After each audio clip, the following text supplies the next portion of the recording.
Well, good evening, everybody. It's great to be here, and thank you for turning on such beautiful spring weather in Hobart. It's 30 degrees in Sydney today, so I'm glad I'm not in the heat. But I'd like to begin by acknowledging the traditional owners of the land here, the Wanina people, who belong to the oldest continuing culture in the world. They cared for and protected this country we are on tonight for thousands of years. They knew this land, they lived on this land, they died on these lands, and I honour them. And many of them remain living on these lands.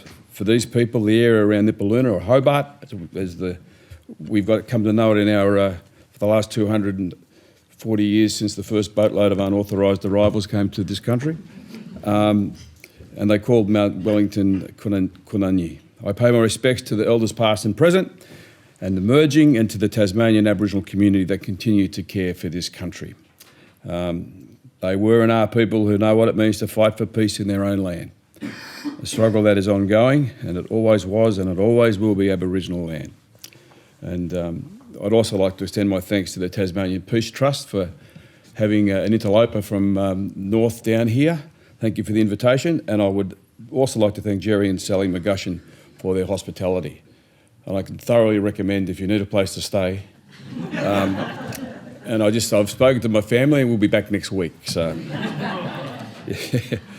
And that sort of hospitality that that I've received the last couple of days, Jerry and Sally have just, here's the flat, here's the keys to the car.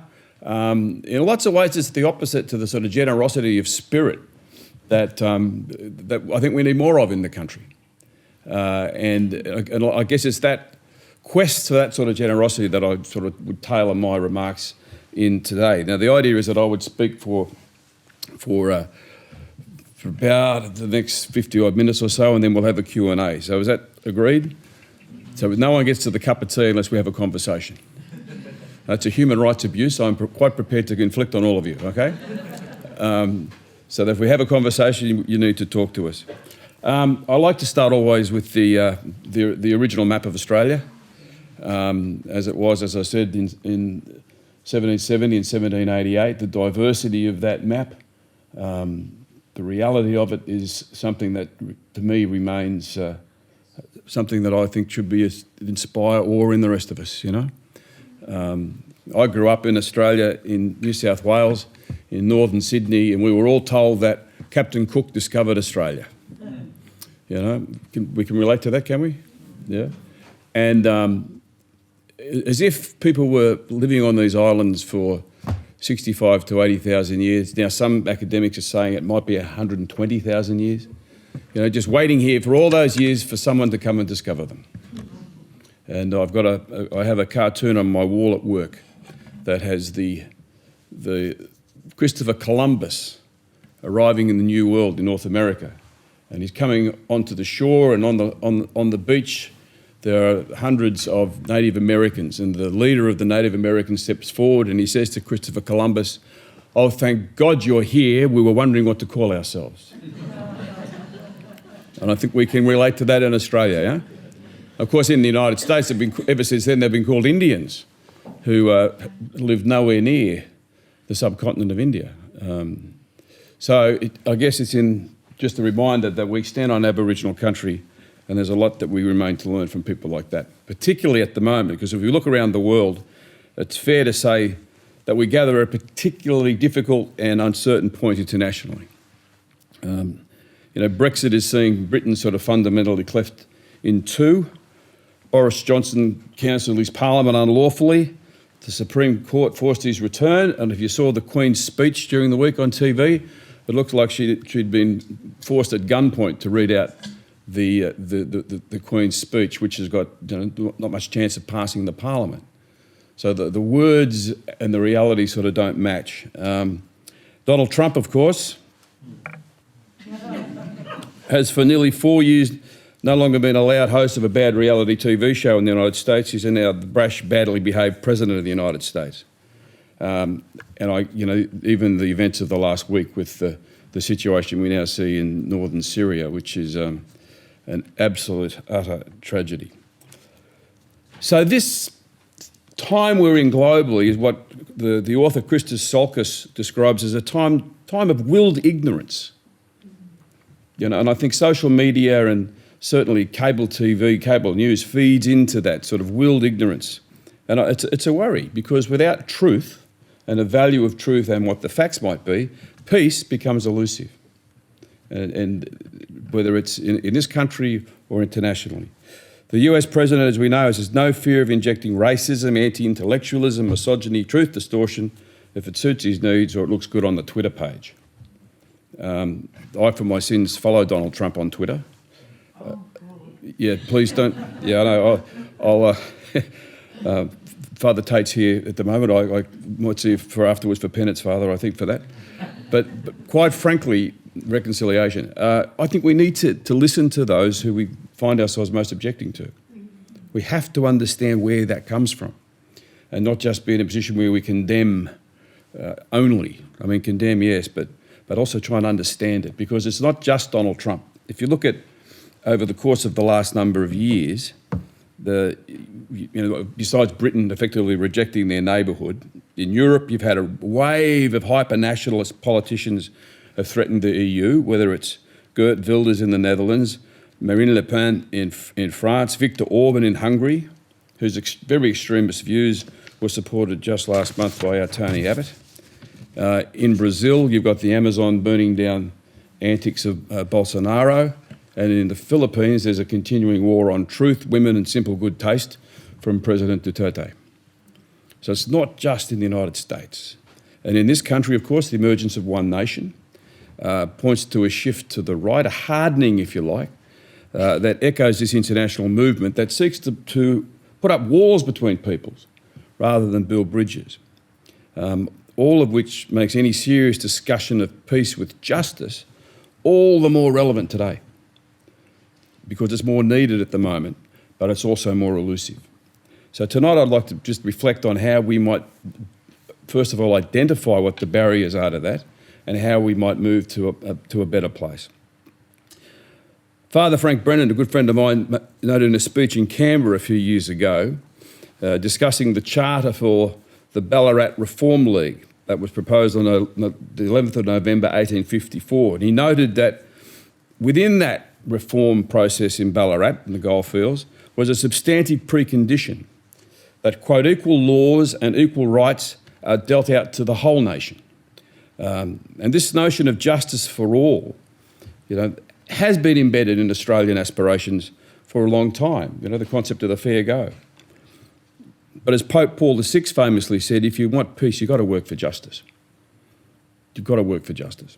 And just more recently, Pope Francis's Laudato Si was a great call for peace for the earth and peace on the earth. And at the moment, that's looking a bit elusive.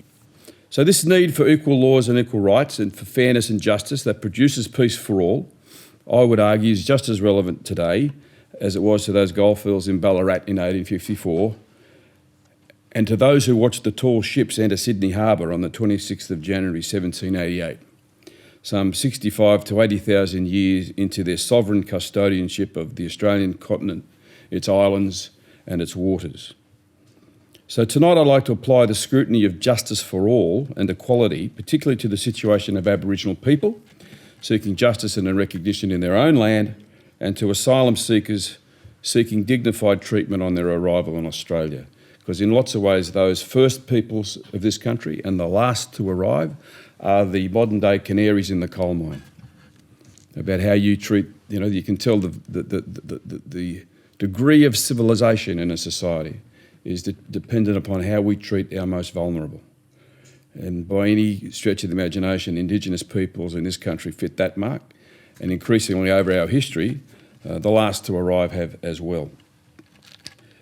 And what they're looking for, I put it rather simply, is peace in this land. They seek a peace that's free of racism, discrimination, dispossession, incarceration and fear.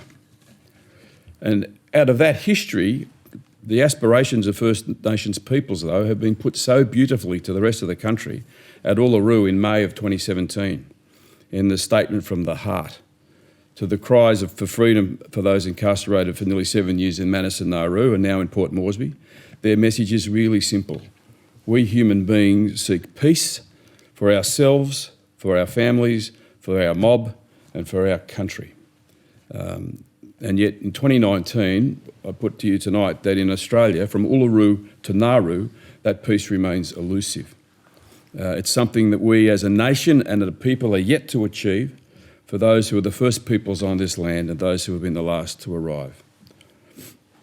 And perhaps peace still eludes Australia because we're not finished. This nation's not finished yet. We're not done. And I'll have a bit more to say about that. This remains an incomplete place. A few years ago, I was asked to speak at the annual Eureka dinner, which remembered the events of that Eureka Stockade in 1854. And I recall its different themes, which were a fight for freedom, popular demand for democracy, a defence of human rights, defence of trade union rights, struggle against government oppression, aspiration for a republic, and a recognition of multiculturalism. And it should be noted, that I didn't know this, that 18 different nations were represented at Eureka Stockade. It wasn't just the Poms and the Irish. So this thing wasn't just an historical event, as Bob Walsh has written in his work on it, not only because of what Eureka started, but also because of what we still haven't finished, what we haven't finished in this country. And as I said, this unfinished business is often used by Aboriginal people to describe what's happening. And if you look at what's happening now, the record incarceration rates, 85% of prisoners in the Northern Territory are Aboriginal. And as I stand here today on this Wednesday night in Hobart, 100% of all youth in detention in the Northern Territory are Aboriginal. And these rates are higher now than when the Aboriginal Death in Custody reported its findings in 1991. And the nagging life expectancy gap between Indigenous and other Australians still remains at 17 to 20 years. And yet, of course, the good news is, despite those difficulties and the stolen generations we're all very familiar with and a history of this dispossession, Aboriginal Australians have survived. They have survived. I spent this afternoon, Bridget, who was here, took me to the Tasmanian Museum and Galleries to look at the exhibitions there about first contact, about continuing surviving culture, and the wonderful artistic work that goes to the soul of the people that were, connected to the land here in Tasmania. And it struck me, I thought, why haven't we done that in the rest of the country? It was if you haven't seen it, please go. And drag the school kids along, because I found it deeply moving, and uplifting and horrific. But it was a situation where the original people of this place were telling their story from their heart, and puts a challenge to those of us who aren't from the Aboriginal background. Just yesterday, it's not in my prepared notes, I attended a workshop on white privilege, and about how we assume, living in Australia, what our assumption of normality is, which is so different to the assumption that is made by Aboriginal people or by people who aren't from the mainstream. And they were saying it could be things as simple and superficial as the colour of Band-Aids. The colour of Band-Aids. In fact, you turn the television on, you see TV commercials, and you don't see Aboriginal faces very often. And this was run by an Aboriginal person who was getting people to identify and see what it would be like to stand in the other's shoes. And it reminded me a bit, politically at least, that since Paul Keating's Redfern speech, we've not really, as a nation, attempted to stand in the shoes of the other. The Uluru Statement from the Heart. Oh, it's a third chamber of Parliament. No, it's not. It's a peace offering that basically asks people to join the Aboriginal communities around the country, the nations of Aboriginal people, to co-design what the voice to Parliament might look like. It was an invitation. After all these years, it wasn't a grab for power. It was a call to be recognised, to be seen in your own country. And it was a gift to the nation. And so, it points to that experience today, with that experience of Uluru. There are the seeds of a way forward for all of us if we've just got the capacity to pick it up. And I did a radio interview this afternoon, and the woman, Helen Shield, said to me, well, it's funny you talk about peace in Australia because, peace would be something you talk about in Afghanistan or in Syria. And she says, is it a question of peace in Australia? And I said, well, I recall many years ago in Sri Lanka, I was working for Caritas during the height of the war there, and a wonderful Catholic priest said to me, the absence of peace is not war. So when the fighting's over, let's not assume that equals peace. And she said, but I'm not to blame for what happened in Australia. We didn't dispossess the Aboriginal people. And my only response was to say, well, no, we didn't, and you shouldn't feel guilty about that. But you and I have benefited from that. We continue to benefit from that. So there's a responsibility in us, the majority population, to do something about that, to put that historical wrong right, to make it right. In terms of this stuff, Senator Patrick Dodson, former Catholic priest, Death in Custody Royal Commissioner, he said recently, and really speaking to sort of this notion of white privilege, there's nothing wrong with freedom, particularly if you're from the ruling class or the dominant class. He said there's a hell of a lot wrong with freedom if you have to battle to experience it, if you have to fight for it. And he reflected on his own life, and he says, I was born before the 1967 referendum, was we as Aboriginal people were not even counted in the census of the country. When this government did not have power to make laws for Aboriginal people because it was excluded by the crafters of our constitution in 1901. The whole battle for recognition, for freedom to enjoy the basics of being a citizen in this country had to be fought for by black and white Australians like Jessie Street, Faith Bandler and many others. And it's in that continuation we see this statement of Uluru from the heart. Now, I put it to you, the notion of a citizen is something we really have to defend, especially in these days when it seems to me that we all live together in an economy rather than in a society. I was watching Parliament this afternoon for my sins again, and it's the language is not about living in a society, it's about living in an economy. Now, this is really significant, I think, because the people who live in a society as citizens, they have rights, they have responsibilities. However, those who reside in an economy are customers or consumers with choices, depending on how much wealth they've got access to, right? So this shift, this paradigm shift, that maybe we can track back to Thatcherism and Reaganism in the 80s when, there's no such thing as society, said Margaret Thatcher. There's just individuals. And the language has followed that.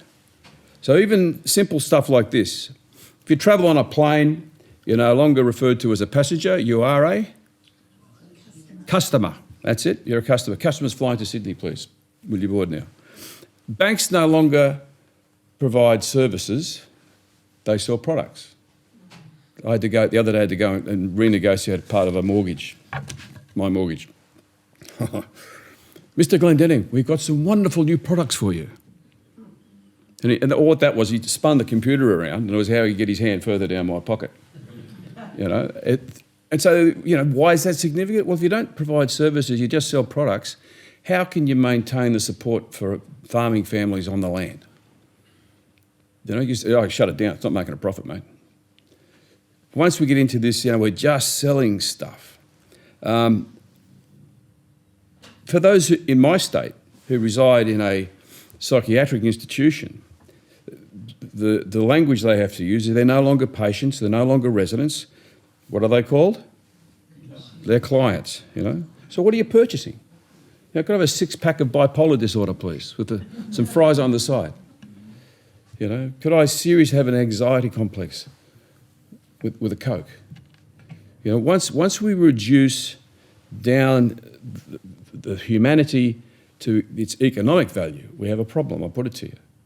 Now, a couple of years ago, I had to do a speech at an educational conference, and it was a Friday. They've been meeting for Wednesday, Thursday and Friday, and the social justice guy gets on at 3:15 when they're all, bags are packed, they're looking at their watches, the cabs are lining up outside. And the guy on before me was from the United States, And he said to this assembly of educators, you got to make sure you deliver to your stakeholders. The shareholders in your business, they need to receive a fair return on their investment in your enterprise. And I got on and I thought, oh, well, I'll have a crack at this. And I said, I think he's talking about parents and their children. Half the room giggled and the other half of the room did the, very pursed lips sort of rear end of a cat look. And sort of, this bloke's not to come back again. But it sees the significance here is, though, if you live in a society, you're valued inherently for who you are. But if you live in an economy, you value people for what they can do, for what they can achieve, for what they can measure. And yet, what are we then telling our young people? On this side of the paradigm, you're made in the image and likeness of God and we love you for who you are. On this side, well, what are you going to do for us? Well, here's your list of achievements we want you to get. What are the outcomes going to be? And increasingly I see teachers and people in the sector that I work in, because it's easier to measure things and get your KPIs out and tick, tick, tick, tick, tick. And you spend more time proving you're doing the job than doing the job. And so when we take and base our relationships and interactions on economics primarily rather than humanity, it becomes easier to treat people in inhuman ways. It becomes easier for the fact that, this year, according to the West Australian Coroner's report that was published recently, we've had 13 children in the Kimberley commit suicide, 12 of them under the age of 11. Now, why isn't that making national press? Welcome to Don Dale and its torture of Aboriginal youth. Welcome to Nauru and Manus Island. This makes peace ever the more elusive. When Gillian Triggs did her human rights survey into the treatment of children in our detention centres, she discovered that the children referred to each other by number, not by name. And she got the children to draw their experience, and it's very, very moving. So part of what we've got to do, I think, is reclaim the language. We fundamentally got to put humanity and the planet back into the picture, that the lives of those who are at the edges matter. And to put it into theological terms, if you want to hear the truth of the gospel, you'll hear it at the edges, you won't hear it at the centre. And this is our challenge, I think, because when we use language that excludes and alienates and says, you're not really as equal as I am, we reveal the assumptions that underpin decisions. And when you strip back the assumptions, you reveal the values that those decisions are based on. And I put it to you tonight that the values broadly at work in our society, and the ones I heard today in our parliament, are not the values of peace and justice that are needed to be inculcated into the life of this nation in 2019. And if we're not attentive to the words we use and the assumptions and values they represent, as Senator Patrick Dodson has said again recently, this enables and emboldens, and I quote, an ideological creep back to bigotry and to racism. And we have learned from the last century that too often the precursor to conflict, to war and the barrier to peace, to genocide in places like Cambodia, Rwanda, Sri Lanka and the Nazi Holocaust, of course, is racism. And it's my belief that racism in a multicultural nation like Australia is not only the fundamental barrier to achieving peace, it's playing with matches in a gunpowder factory. Now, a few years ago, I did a conversation down here for some of the good teachers who are in the room today, and it became clear in the preparation to this that a number of the people attending the session thought it was okay to boo Adam Good, which I thought was interesting, And so we changed our tack a bit and realised that no one's going to put their hand up and say, oh, I'm a racist. Don't do it. Don't feel like you're a racist, And so I came across this thing that was put together by the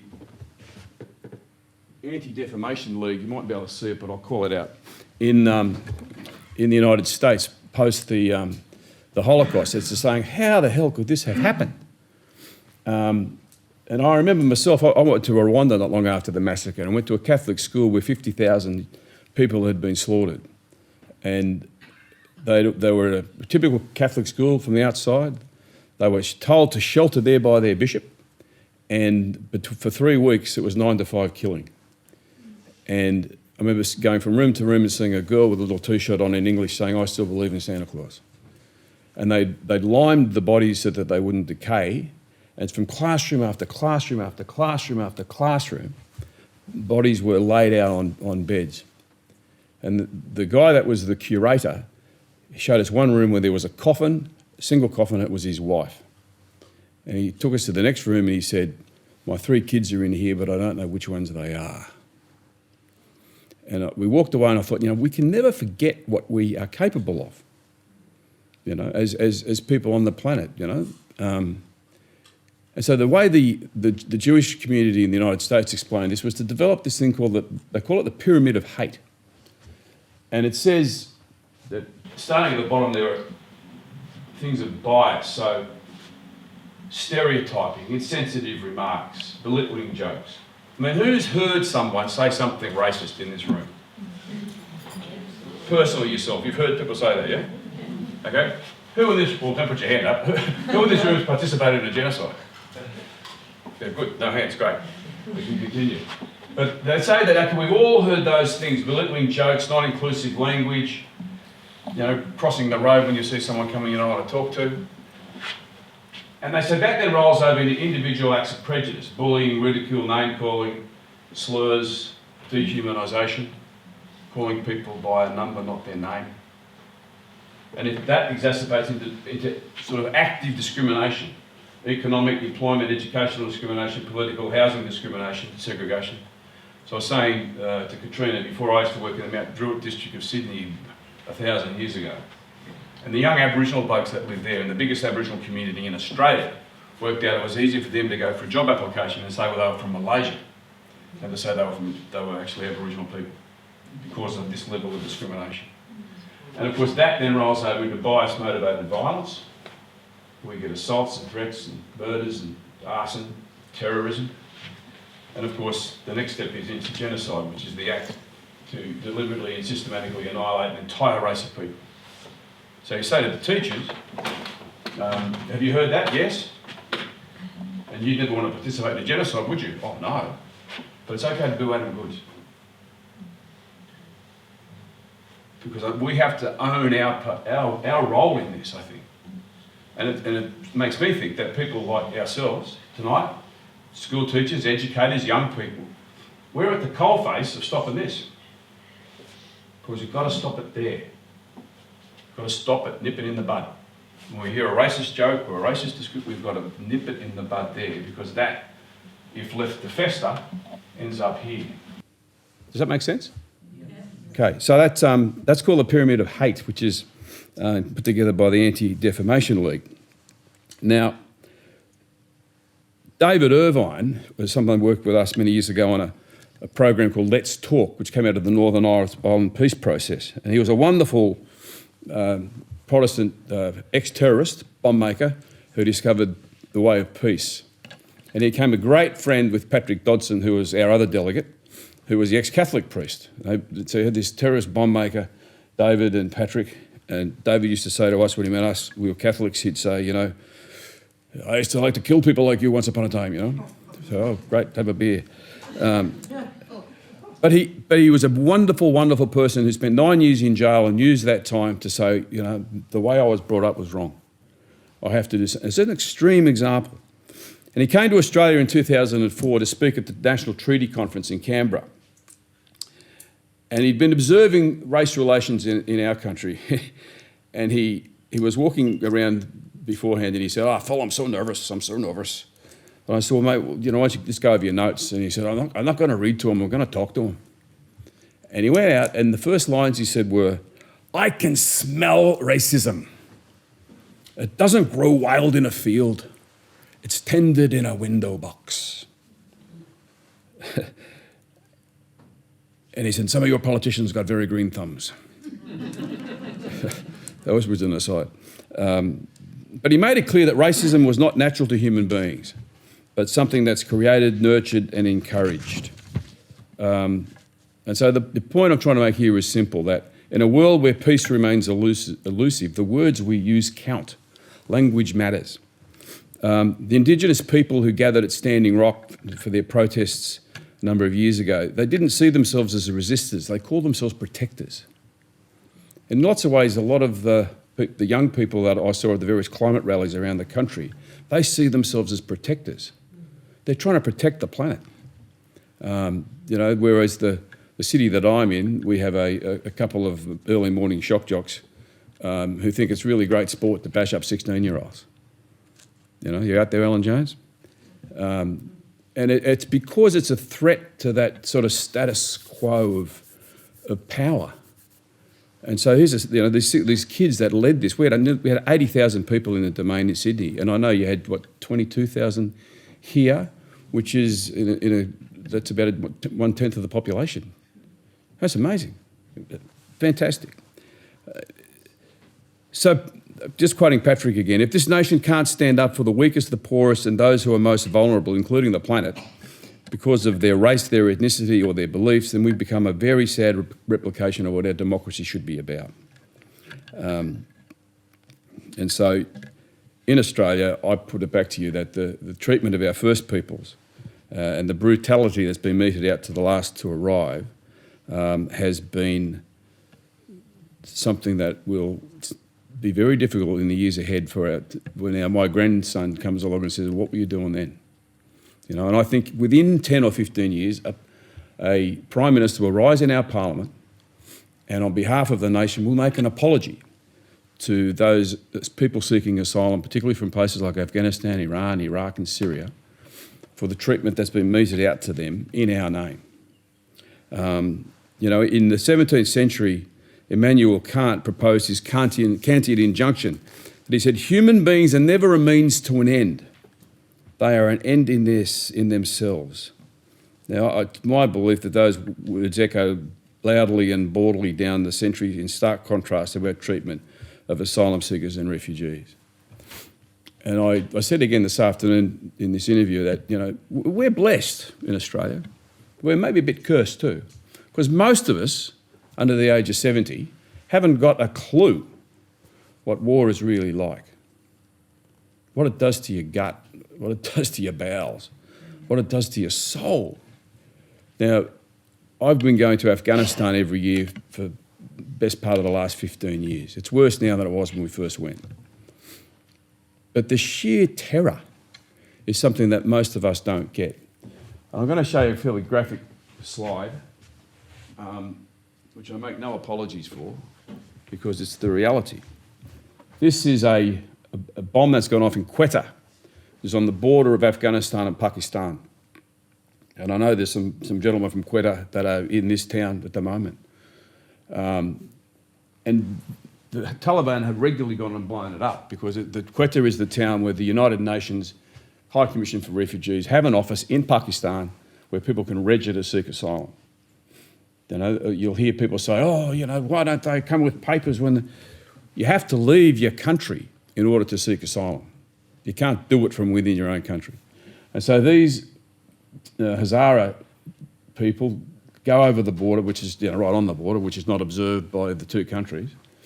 And on this day in 2011, 178 men, women and children were slaughtered when a truck went into the morning market. It's happened every year since then, maybe twice a year. Last one was a month ago. Sometimes 300 people get killed, sometimes 150 people, sometimes 40. Like I was in Afghanistan last year when a bomb went off a few blocks away, all the windows shatter, we dive under the beds, the Hazara guys run out into the street to see who they can rescue before the next one comes. 2 days later, I'm standing in my family backyard in Brooklyn on the Hawkesbury River, New South Wales, with the beer in my hand still shaking. The Hazara people are there, because I had a passport. Oh, can you get me out? We get out. The thing I find heroic is the fact that these guys go out because they know there's another one coming. But up behind the square here, there's a poster written in Dari that says, "Don't risk your life going to Australia by boat." I was put there by the Gillard government. It's been kept there by every government since, of both political persuasions. That campaign along this border costs the Australian taxpayers every year between $30 and $33 million. I showed it to a doctor there, and I said to him from Caritas, I said, what do you think of this? And he said, it makes me laugh. And I said, why? He said, because that's not meant for us. That post is not meant for us. I said, what do you mean? He said, that's meant for you. To show that we're being tough on these people. Accompanying it, the Abbott government made a television commercial that showed on Tolo in Afghanistan of an old Hazara man sitting on a lounge, a Chesterfield lounge, and saying, whatever you do, don't risk your life going to Australia by boat, the country's shut. And of course it became a bit of a big joke in Afghanistan, because no one in Afghanistan has a Chesterfield lounge. Everybody sits on cushions and carpets. And if they had a Chesterfield lounge, they wouldn't want it, they'd sell it. So it was shot in Canberra. And so the point being here is, I reckon we could find far better things to do than to use the $30 to $31 million for that purpose, which is part of a process that most years costs anywhere between $2 to $6 billion a year. And Malcolm Fraser said, well, you count in the military costs, you double it, he told us a few years before he died.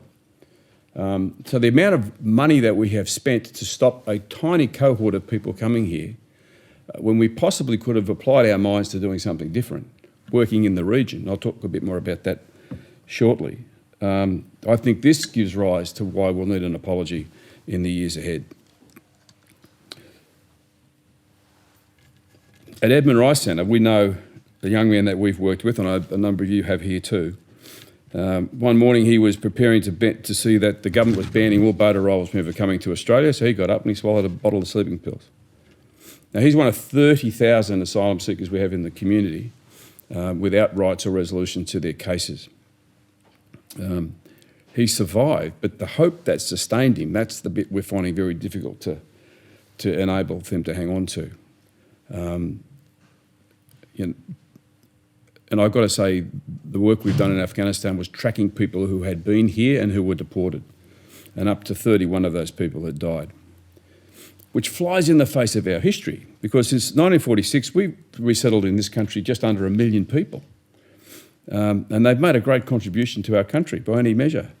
It would mean that if we had the current policy before, great Australians like Arne Doe, the Catholic Bishop Vincent Long of Parramatta, the South Australian government, Hugh Van Lee, would never be permitted into the country if they arrived today.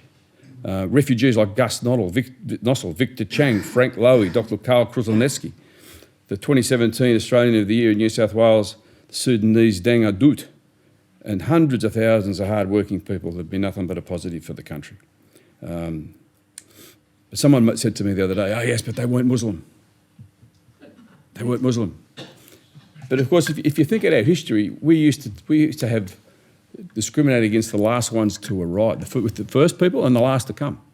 And we had horrible language that used to go with it. I know in my own lifetime, hearing people referring to, dagos and wogs and horrible stuff, slopeheads and towelheads and all this horrible language that would be impacted on the first peoples, the Aboriginal people, but also on that last wave to come. And at the moment, it's Muslim people. And people say, oh yes, but there's the threat of terrorism in the Middle East.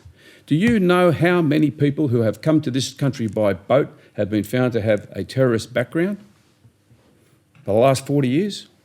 It's an auction. How many do you reckon, madam? Zero. Yeah, duck egg, not one. Not one. Because if you think about it, a terrorist is someone who has had lots and lots of training. Someone's sunk millions of dollars into them.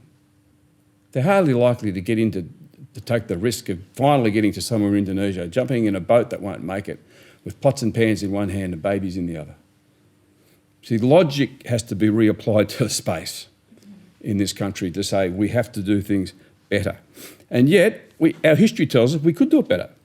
Though at the moment we've got a Federal Minister for Home Affairs who described Liberal Prime Minister Malcolm Fraser had made a big mistake when he brought Lebanese Muslims to Australia from the Civil War in the 1970s, because 22 of the 33 Australians charged with terror-related offences were the children or grandchildren of Lebanese Muslim immigrants. Now, at any other time, I would reckon that statement would be staggering, because to invalidate the existence of hundreds of thousands of Australian citizens because a sum total of 22 of them were charged, mind you, not convicted, with serious criminal offences is beyond any reasonable argument.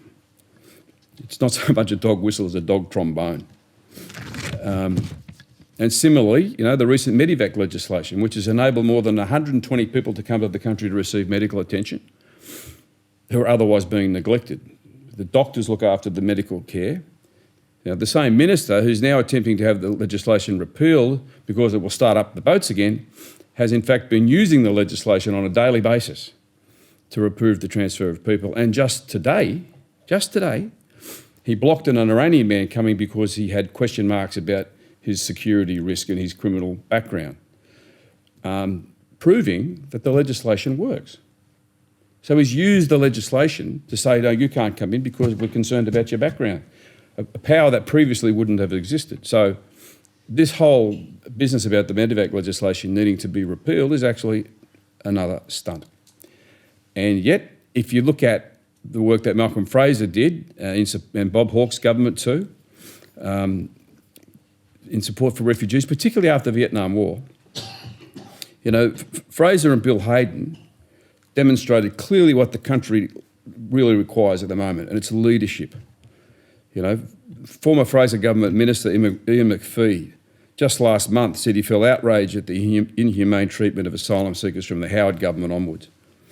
He said, in contrast with the assessment and settlement policies of Fraser, Hawke and Keating governments could not be greater. And he's right, he's absolutely right. The policy was bipartisan and they worked to explain the policies to the public. And the governments that he was part of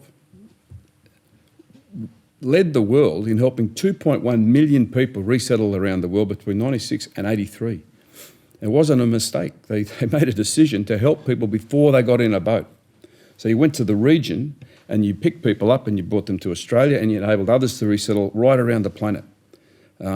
It's the answer to the problem that we've seen. But at the moment we're treating people who've come by boat as if we were at war with them. And I think that's got to stop. At the moment, though, the good news is we've got only 4 people left on Nauru who are seeking asylum, but there's about 300 in Papua New Guinea, in Port Moresby, and we're hoping we'll be going there in the next couple of weeks to sort of advocate on their behalf. They're in a state of limbo, these people. And what the numbers belie the fact that we're talking about individual families. There's a woman up on Nauru that we've worked with for many years. She lived in a remote camp. She was too scared to go out for food. Mahamud's her name, after an attack by a couple of blokes on motorbikes as she walked to town to get some groceries. She's been living in a 2x4 metre plywood tin roof shack. The tragic irony of this is that she came to Australia on the same boat as her brother, presented at the same time. Today, the brother lives in Sydney South. He's married to an Australian woman. He's an Australian citizen and they've just had their first baby. Equal laws, equal rights, peace? I don't think so. So as I've said, these centres were established by Australia, operate under extreme secrecy, and basically they need to be tossed into the dustbin of history. And yet today on Christmas Island, we've got more than 150 staff guarding how many people, do we know? Zero detainees. The Billawila family are living in the community in a house. They've got 150 staff minding 0 detainees at millions of dollars of costs. And so while I think the problem we've got at the moment is the boats haven't stopped the whole time, according to but they've been turned around, right? They've been turned around, and which I've got problems with because it runs the possibility of refoulement and of taking risks with people. But it's not going to change. Both sides of Parliament have agreed to this. But what we can do and what we must do is ensure that these people get to safety and not prolong their suffering any further. Over 600 have gone to America, and that's great. I know people personally in Chattanooga, Tennessee, who are building lives and having a seriously fulfilled position with their families that they've lacked for many years. And there's a trap in this for our sector. I was at a function the other night where people were saying, they should all have come to Australia. We should have kept it there till they came to Australia. And it reminded me many years ago of a politics in the pub in Sydney with the Northern Irish people from just part of the Belfast Agreement. Catholics and Protestant kids came out. And they had a presentation to an event in Sydney, and this young Irish guy got up and he talked about his culture was to seek out the Catholic girls, and he would basically like to harm them. And he said, having gone through this process, he realised that was ridiculous. And an old bloke, Australian accent, got up and he said, I've been supporting the IRA for years, and you are a disgrace, son. A disgrace. And the young Irish guy came back up and he said, well, it seems to me, sir, that you're very, very prepared to spill my blood for the sake of your beliefs. And there's a bit of that, that we can't be holding people hostage because it doesn't suit our political beliefs. I mean, we've got to end the suffering. And if we can get people to the US, Canada, Sweden, the Canadians have now put their hands up to sponsor people, which is fantastic. Then, to our shame, it's wonderful that other countries are prepared to do that. And if we can empty those camps, we would have lots of capacity to help people in the region to get education, healthcare, and to do what the UN says, be part of the durable solutions. We look at just resettlement to Australia. The UN says, no, we've got to help people go home when it's safe, and we have to help people integrate to the communities around where they live so it's okay.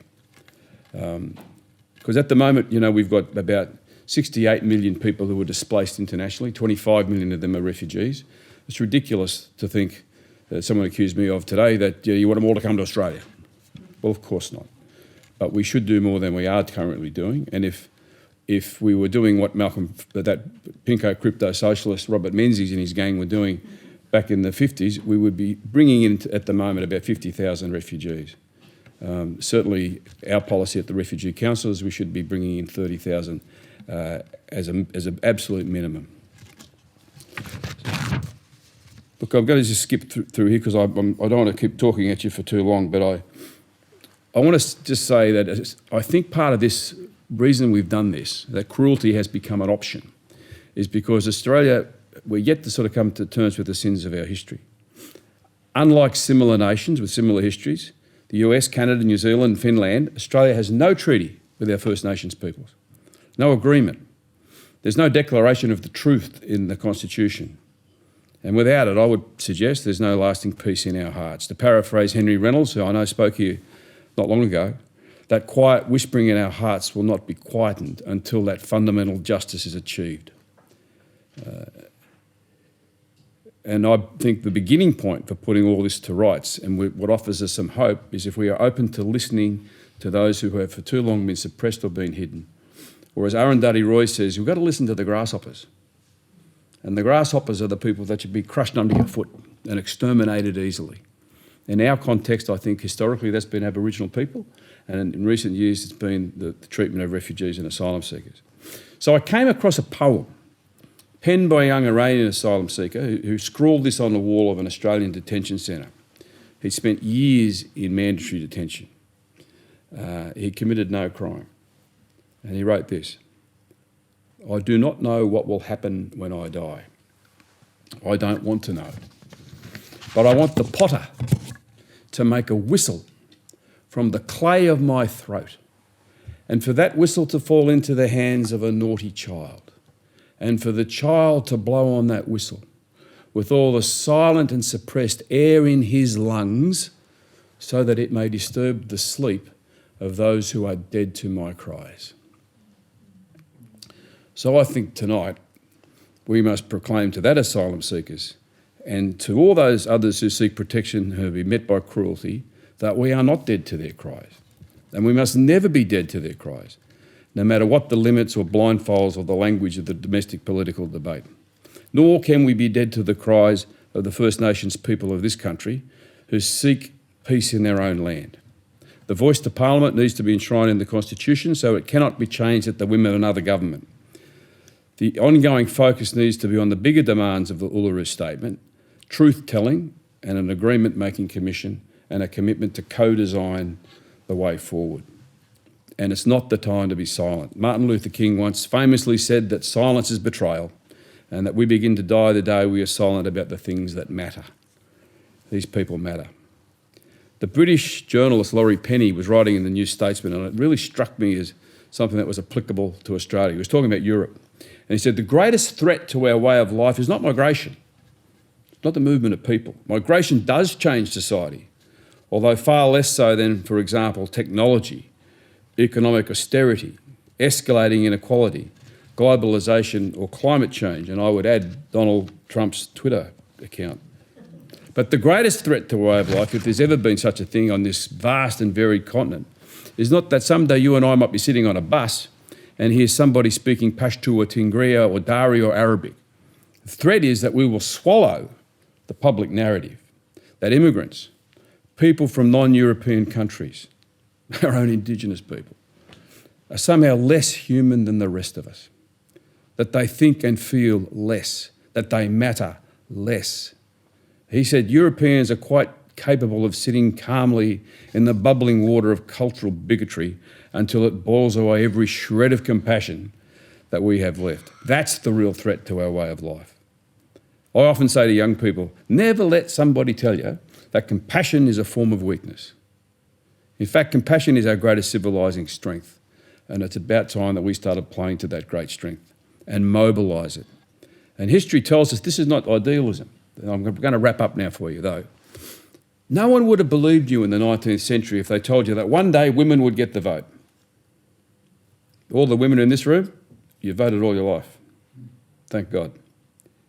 No one would have believed at times in the 20th century that the Soviet Union would end peacefully, that the Berlin Wall would come down, that apartheid in South Africa would end, that Nelson Mandela would be freed from jail and would be president of the country one day, peacefully. Doesn't mean there aren't other problems, but no one would have believed you. They told you there'd be a black man in the White House, that Australia would have a Department of Environment in every state and federally as well, and that the lead singer of Midnight Oil once upon a time was going to be a minister. Not necessarily always a great one, but you get my point. Of course, none of these things change everything, but they point to the reality that change is real. And that positive change is real when people get organised into movements, into people's movements, like the environment movement, the anti-apartheid movement, the women's movement, the anti-nuclear movement. And of course, in the gathering, our spirit of our gathering tonight, the peace movement. And we've seen the climate change movement across the world led by a 16-year-old schoolgirl. How cool is that? Now, all of these movements are characterised by people gathering together into loose and shifting coalitions to take action around shared values.